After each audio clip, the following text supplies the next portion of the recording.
Bienvenidas y bienvenidos al módulo 1 denominado Argumentación Jurídica. En esta sesión abordaremos la temática relacionada a fundamentos de la argumentación jurídica con enfoque de derechos humanos. Mi nombre es Rosa Natalie Yique Ramírez y yo las voy a acompañar en esta sesión. Para seguir la ruta de la sesión vamos a presentar los 3 puntos más relevantes. Para iniciar, hablaremos sobre las nociones preliminares de la argumentación jurídica. Como segundo punto, hablaremos sobre la argumentación jurídica y el razonamiento práctico, para finalmente aterrizar en el tema que nos interesa y atañe en este módulo, que es la argumentación con enfoque de derechos humanos. Vamos a iniciar con el primer punto referido a las nociones preliminares de la argumentación jurídica. Para ello, yo quiero plantearles 3 concepciones de la argumentación que me parecen relevantes. Como primer punto, es muy importante tener en cuenta que es posible que exista una decisión sin argumentación. Es decir, no debemos considerar argumentar y decidir como si fueran lo mismo, sino que es posible que la decisión sea la culminación de la argumentación, es decir, de un razonamiento. Como segundo punto, es muy importante tener en cuenta que la argumentación puede tener lugar en contextos en los que no se trate de decidir, es decir, en contextos distintos a la de decisión judicial que pueden darse en los casos. Por ejemplo, las conclusiones de nuestros argumentos pueden no necesariamente ser prácticos, como una decisión judicial, sino que también pueden ser enunciados teóricos. Un ejemplo muy claro de ello es cuando se argumenta para lograr la aprobación de una ley o de una normativa relevante. Como tercer punto, argumentar tiene lugar en un contexto de resolución de problemas. Y esto es muy importante porque atañe 2 conceptos relevantes en la argumentación jurídica. El primero es el concepto de justificación interna y el segundo es el concepto de justificación externa.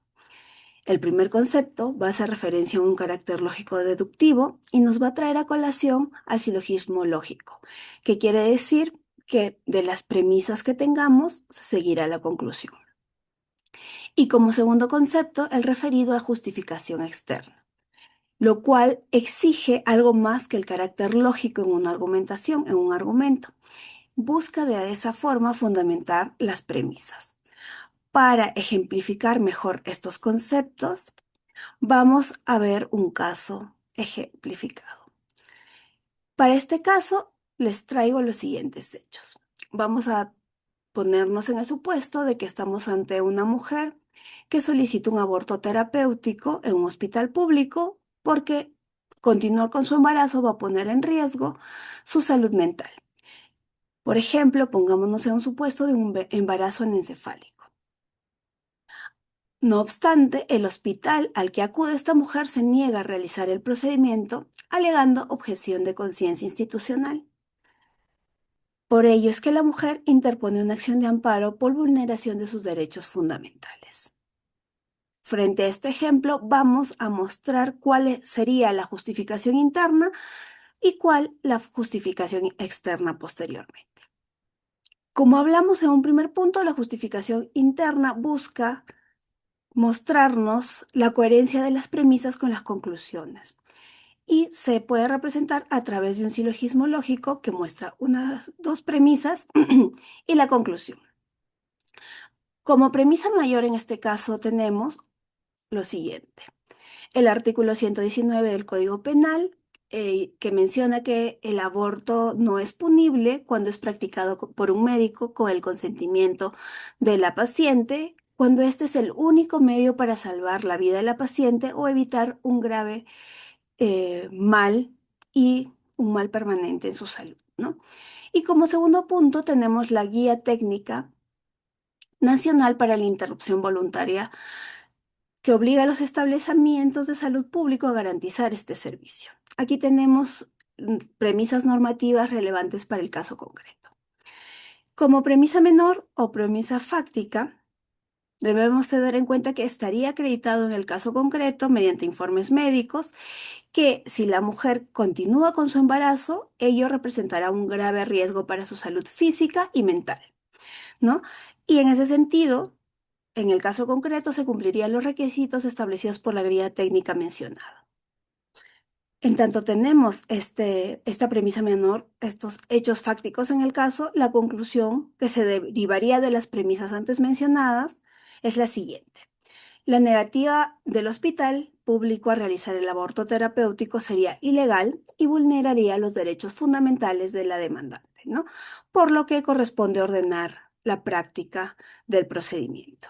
Como vemos, la justificación interna en este caso sería que se sigue un orden lógico entre la premisa mayor, la premisa menor y la conclusión.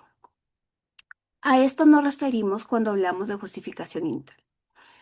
Por otro lado, cuando hablamos de justificación externa, vamos más allá del silogismo visto anteriormente y nos centramos pues en la fundamentación de las premisas que vimos anteriormente.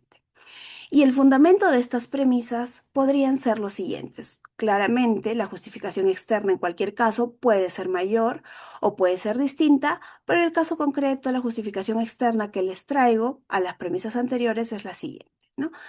En el caso del derecho al aborto terapéutico, este derecho se fundamenta en otros derechos constitucionales, como lo son la vida, la salud, la integridad, la dignidad humana y el libre desarrollo de la personalidad.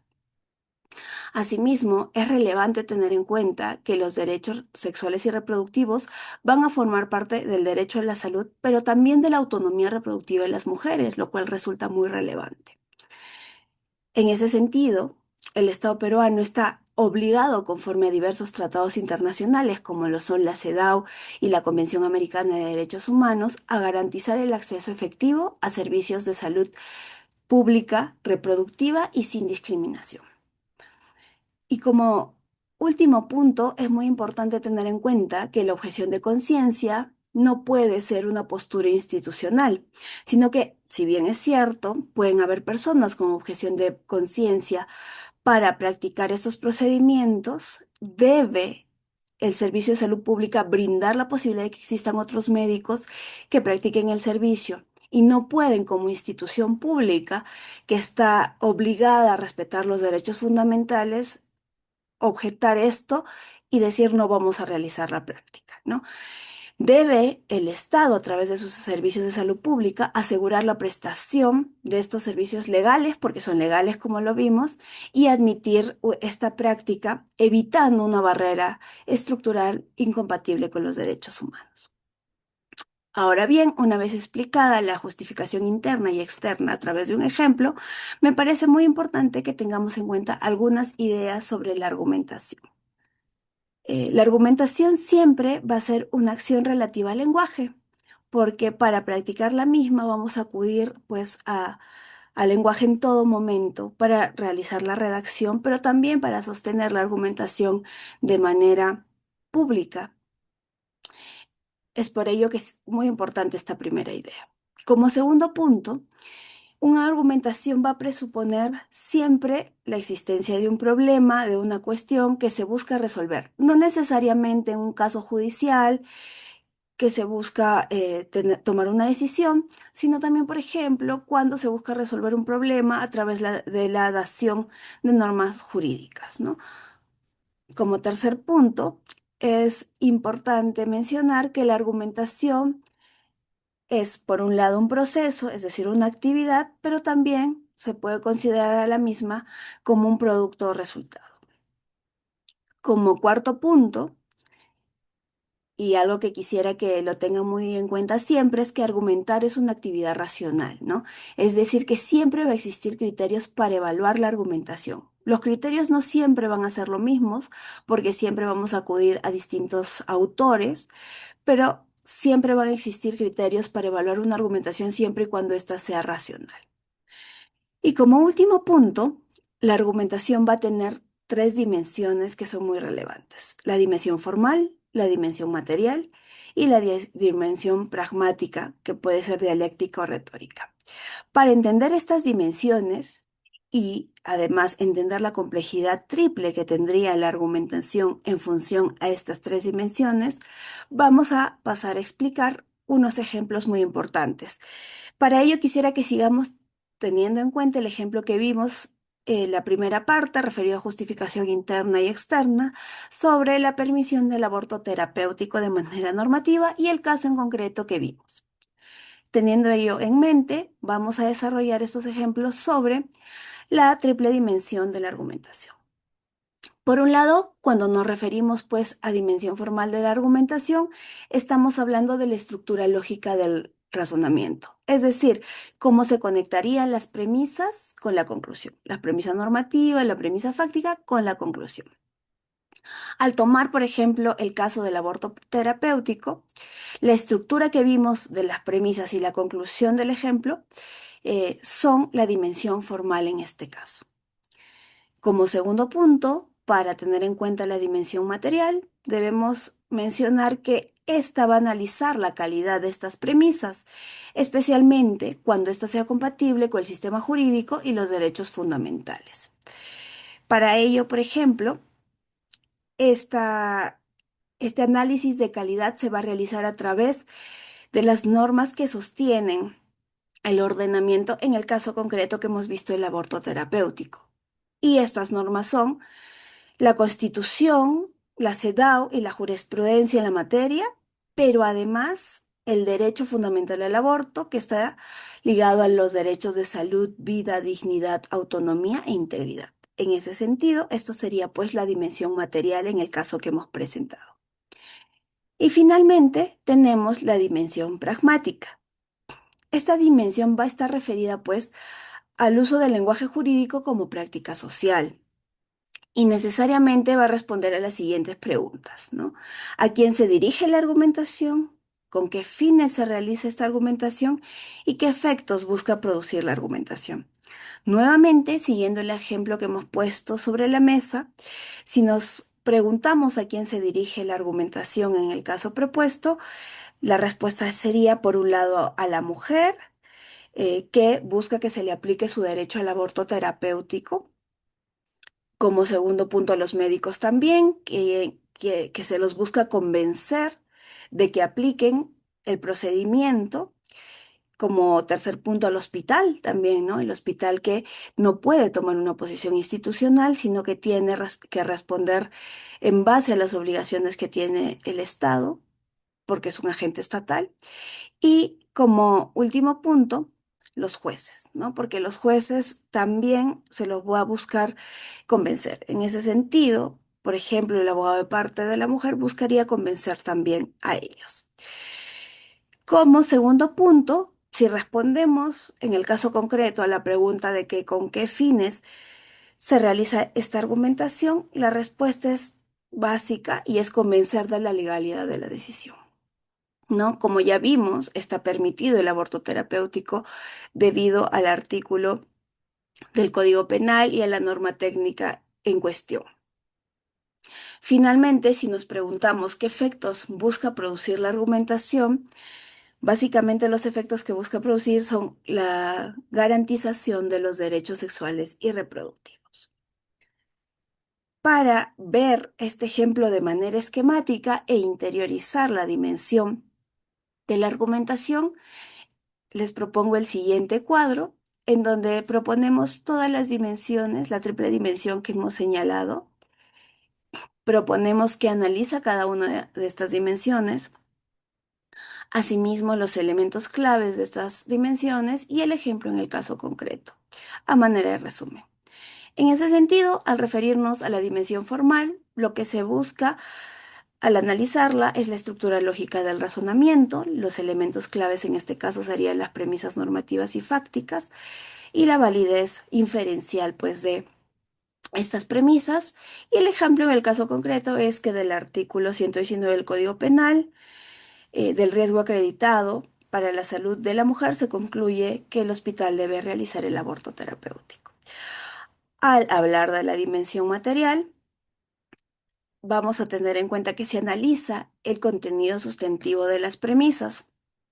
En ese sentido, los elementos clave serían los derechos fundamentales, los principios constitucionales y los tratados de derechos humanos. Así, en el caso concreto, el aborto terapéutico protege los derechos a la salud, a la dignidad, a la integridad personal, a la vida digna, conforme pues lo que menciona la Constitución, pero también los tratados de derechos humanos como la CEDAW.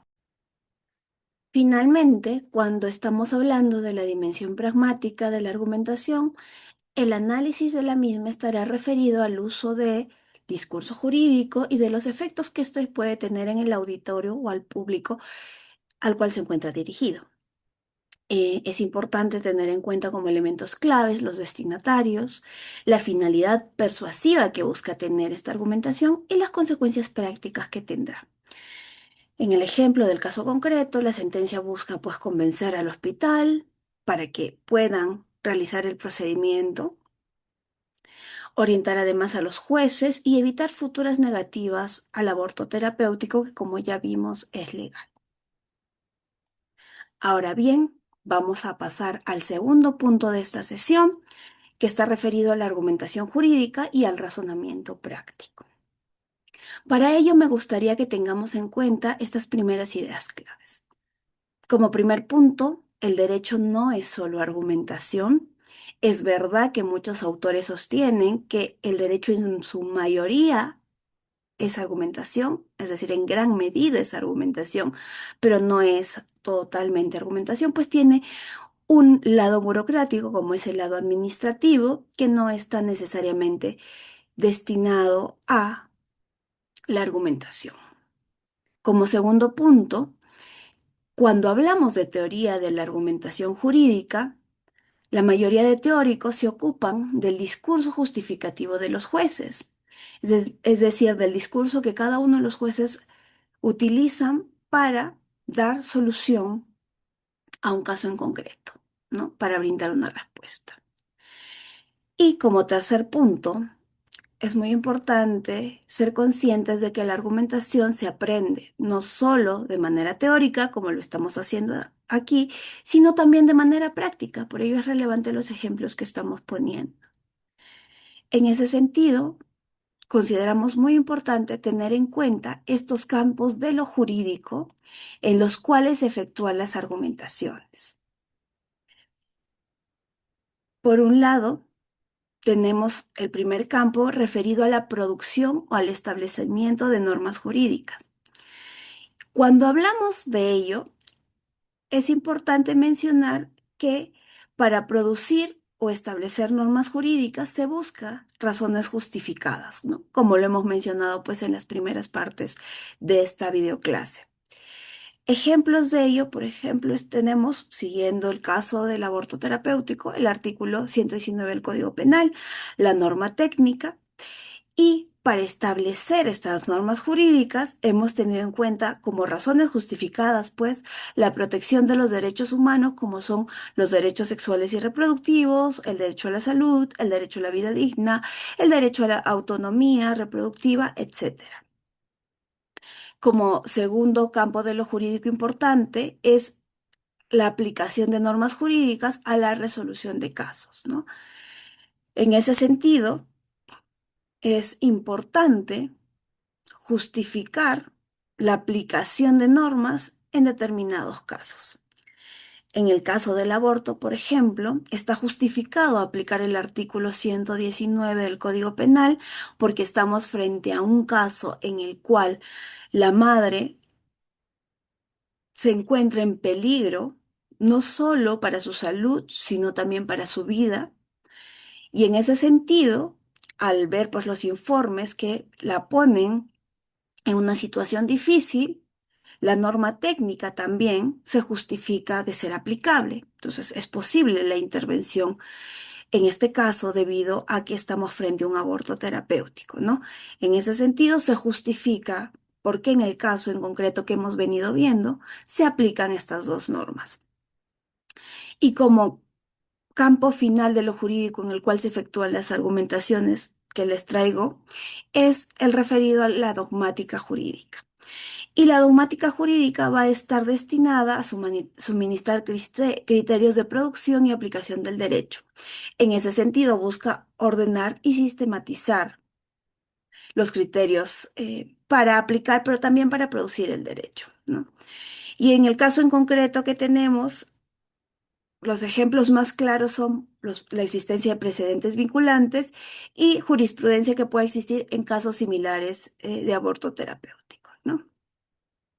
Hasta aquí hemos visto lo referente a el campo de lo jurídico. Ahora bien, como hemos mencionado y como hemos indicado, la argumentación es una actividad racional y por ello me parece importante traer a colación el esquema básico de un argumento jurídico, teniendo en cuenta la idea de la aplicación del silogismo lógico aristotélico y de la técnica de la subsunción, como lo hemos visto en la primera parte de la exposición, pero ya de forma más concreta y de forma más interiorizada, y vamos a ver cómo este esquema básico de alguna manera puede presentar diversos problemas cuando nos encontramos frente a la solución de casos referidos a derechos humanos.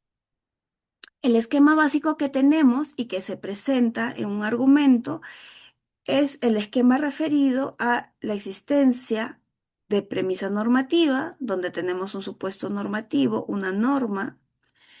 Como segundo punto tenemos la premisa fáctica o los hechos o indicios en un caso concreto, hechos interpretados. Y finalmente tenemos la conclusión.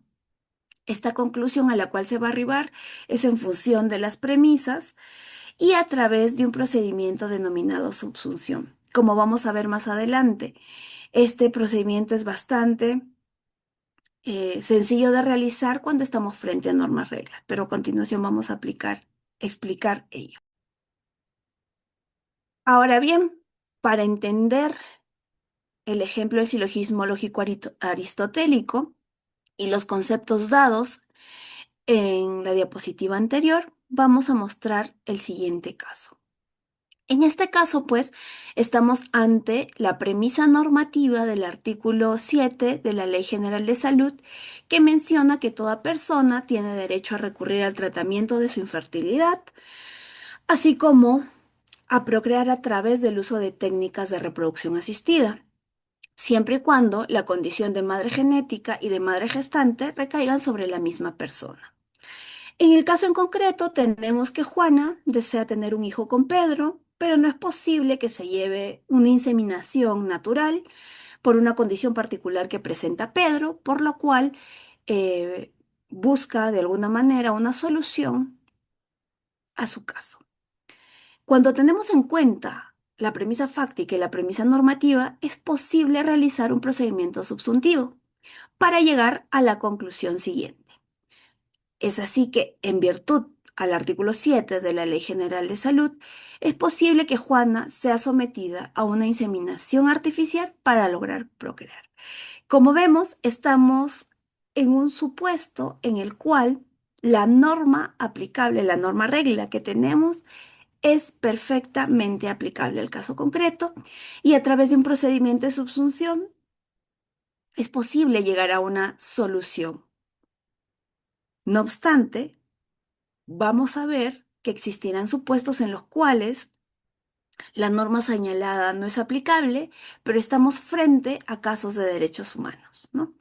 En el caso que les traigo, la premisa normativa sigue siendo la mencionada en el caso anterior, referida al artículo 7 de la Ley General de Salud, que pues nos brinda el derecho a todas las personas en el territorio peruano a tratar nuestra infertilidad, ¿no? Y procrear a través de técnicas de reproducción asistida. No obstante, en el caso concreto, la premisa fáctica es la siguiente. Juana dona su material genético para que su hermana Andrea pueda gestar a su hija. En ese sentido, tenemos que la madre genética y la madre gestante no serían la misma persona. Entonces, ¿a qué conclusión arribamos? ¿Es posible aplicar el procedimiento subsuntivo en este caso? Tenemos que la premisa fáctica parece no encajar en la premisa normativa y algunos autores dirán que lo que menciona el artículo 7 es una prohibición tácita. No obstante, personas que consideramos la protección de derechos humanos importante, No creemos que esa es la solución y que además en los casos de prohibición, la prohibición debería ser expresa. Como vemos, aquí no es tan sencillo solucionar el caso como en el supuesto anterior. Es por ello que antes de adentrarnos en la argumentación jurídica con enfoque de derechos humanos, debemos tener en cuenta los siguientes conceptos: el concepto de norma regla y el concepto de principio. Cuando hablamos de norma regla, estamos en el primer supuesto del caso visto, ¿no? En el cual Pedro no puede inseminar naturalmente a su esposa, pero lo puede hacer a través de un procedimiento de inseminación artificial en donde se aplica claramente la regla del artículo 7 de la Ley General de Salud. En ese sentido, cuando hablamos de norma regla, estamos pues frente a supuestos hipotéticos normativos que de alguna manera van a ser aplicables a la realidad, ya sea por un juez que verifica si la conducta descrita se adhiere de alguna manera al supuesto normativo y se obtiene una consecuencia jurídica, ¿no? Esto se realiza a través de un procedimiento de subsunción que es bastante simple, como lo vimos en el primer caso. No obstante, el ordenamiento jurídico no está compuesto pues solo de normas regla, de manera general, sino también de normas principio. Y cuando hablamos de los principios, estamos hablando de disposiciones normativas que no se ajustan a la estructura que nos muestran las normas regla, es decir, una estructura tradicional, ¿no? Y muy defendida por el positivismo, sino que más bien es una configuración más abierta, ¿no? El contenido normativo es más amplio. Y es así que muchos autores como Dworkin los llama principios o como Robert Alexi los llama mandatos de optimización, porque en estos casos no se va a aplicar directamente pues una subsunción, sino que habrá que realizar un proceso argumentativo distinto y un proceso de análisis distinto. ¿Por qué cuando hablamos en los casos de derechos humanos sobre un enfoque distinto estamos hablando prioritariamente de normas regla, de normas principio? Porque en muchos casos pues no se va a aplicar una norma regla y lo que se va a buscar es que el derecho se cumpla en grados y de una medida que sea posible lograr el respeto y la optimización de estos derechos. Una vez tenido en cuenta todo esto, vamos al tercer punto de nuestra sesión de hoy y que es el referido a la argumentación con enfoque de derechos humanos, ¿no? Para ello, hay que tener en cuenta que los derechos humanos, pues, son orientadores de conducta para la protección, salvaguarda y realización de un bien jurídico en específico. Y cuando hablamos de bienes jurídicos en específicos, estamos hablando de aquel bien que no tiene una definición categórica o inmutable, ¿no? Sino que va a estar referido a un concepto más dinámico que va a depender de las necesidades y circunstancias que imponen un contexto sociocultural. En ese sentido, como hemos visto, la subsunción no es el método más relevante para resolver todos los casos que conciernen a derechos humanos. De hecho, es posible que algunos casos puedan ser solucionables a través de la subsunción y tomando en cuenta pues el silogismo lógico aristotélico, tomando en cuenta el contenido de la norma y la estructura de los argumentos. Pero para otros casos, el contenido de la norma, como lo vimos en el último ejemplo, es limitado y la estructura de los argumentos no es tan simple entre la relación de hecho y derecho. ¿Por qué nos parece relevante mostrarles una argumentación jurídica con enfoque de derechos humanos? Porque la misma va a estar destinada a cumplir las siguientes pretensiones. Por un lado, determinar los alcances de los derechos fundamentales afectados, es decir, su contenido esencial, su contenido no esencial, los límites internos o externos que pueda tener este derecho. Como segundo punto, otra pretensión muy relevante a cumplir cuando estamos frente a casos de derechos humanos es determinar si se cumple o no con las obligaciones que el Estado tiene respecto a estos derechos. porque el Estado, como vamos a ver en las siguientes videoclases, va a tener ciertas obligaciones que cumplir en función de los derechos fundamentales. Y como última pretensión a cumplir es que en caso de que exista algún incumplimiento en las obligaciones del Estado en relación a estos derechos, se deben determinar medidas integrales de reparación, porque estamos frente a derechos humanos que son muy importantes. Ahora bien, cuando argumentamos también teniendo en cuenta los derechos humanos, debemos ser conscientes de que existe un doble enfoque al hablar de derecho humano. Porque por un lado tenemos al titular, que es quien tendrá la facultad de ejercer el derecho, pero correlativamente al titular tendremos a una autoridad que será la encargada de cumplir las obligaciones correlativas que tiene el Estado con este derecho y asimismo con el titular de este derecho. Así, en una argumentación con derechos humanos, vamos a tener en cuenta que el argumento va a valorar de todas maneras que los derechos fueron ejercidos y en qué condiciones fueron ejercidos esos derechos, ¿no? Que en muchos casos distintos, ello no es tan relevante. Y finalmente, las argumentaciones van a ser de alguna manera una red de pretensiones que va a estar articulada en torno a un objetivo común, que será garantizar el ejercicio de estos derechos. Como último punto que me parece importante tener en cuenta, al momento de realizar una argumentación con derechos humanos, son los siguientes. Cuando estamos frente a casos de derechos humanos, identificar la desigualdad a la que se han venido sometiendo las personas afectadas de manera sistemática e histórica es muy relevante, ya que tendremos en muchos casos a personas que no pertenecen al grupo mayoritario y por eso va a resultar relevante identificar las desigualdades. Como segundo punto, en los casos de derechos humanos no respondemos solo a mandatos constitucionales, aunque sí se lo hace, pero también respondemos a mandatos internacionales que buscan erradicar las desigualdades. ¿Y por qué en los casos de derechos humanos los mandatos internacionales son importantes? Porque estamos frente a obligaciones estatales asumidas a través de la firma de un tratado, a las cuales deberemos responder en estos casos. Como tercer punto, es muy importante que demos importancia a la formación jurídica adecuada en todo sentido.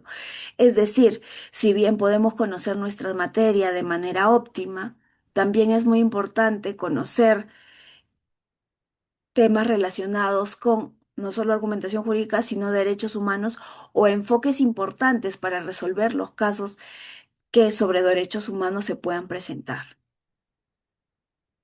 Como cuarto punto, es muy importante establecer los derechos humanos en el ordenamiento jurídico. Y cuando estamos refiriéndonos a esta palabra, nos estamos refiriendo al establecimiento de los derechos humanos a través de normas jurídicas, es decir, en el ámbito normativo, pero también en el ámbito jurisprudencial. De allí que es muy relevante la labor que tienen los jueces y las juezas al momento de resolver un caso concreto sobre derechos humanos, porque a través de la jurisprudencia que ellos generen, van a fijar estos derechos en el ordenamiento jurídico y le van a dar un sentido a los mismos en el caso que se les presente, lo cual va a ser relevante y va a irradiar a todo el ordenamiento jurídico. Como último punto, es muy importante aplicar lo que denominamos como análisis de casos, que lo vamos a analizar más adelante, para que ello impacte en la motivación y en la decisión judicial. El análisis de casos, como lo vamos a ver, es importante porque va a permitir un análisis más contextual. Y finalmente, es sumamente relevante que tengamos claro lo que es y lo que no es enfoque de derechos humanos para evitar de alguna manera interferencias innecesarias, porque cuando hablamos del enfoque de derechos humanos, estamos hablando de materiales normativos que van a ser relevantes en estos casos concretos y además de enfoques distintos que van a tomar en cuenta a las personas, a sus derechos y a las afectaciones, pero también a las obligaciones estatales. Para culminar esta primera videoclase, vamos a tomar en cuenta las siguientes ideas clave. Como primer punto, hemos visto que el silogismo aristotélico va a resultar insuficiente para abordar los casos relacionados con derechos humanos, debido a que estos no son normas regla, sino principios que se comportan como mandatos de optimización, ¿no? Como segundo punto, el enfoque de argumentación con derechos humanos va a estar relacionado con reconocer a un titular del derecho y a la obligación estatal existente. Esto es muy importante que llevemos en cuenta para tener presente en las siguientes videoclases. Las referencias bibliográficas que hemos utilizado las pueden ver a continuación, una referida básicamente a la argumentación con perspectiva de derechos humanos y las otras que están referidas básicamente a la teoría general de la argumentación jurídica, que es la que hemos visto en la primera parte de esta sesión. Esto se va a relacionar con la siguiente videoclase porque en la siguiente analizaremos el modelo de Tullmin y cómo este puede resultar más efectivo para los casos de derechos humanos. Les agradezco mucho su atención en esta primera videoclase y los animo a continuar con las siguientes para culminar este primer módulo. Hasta luego.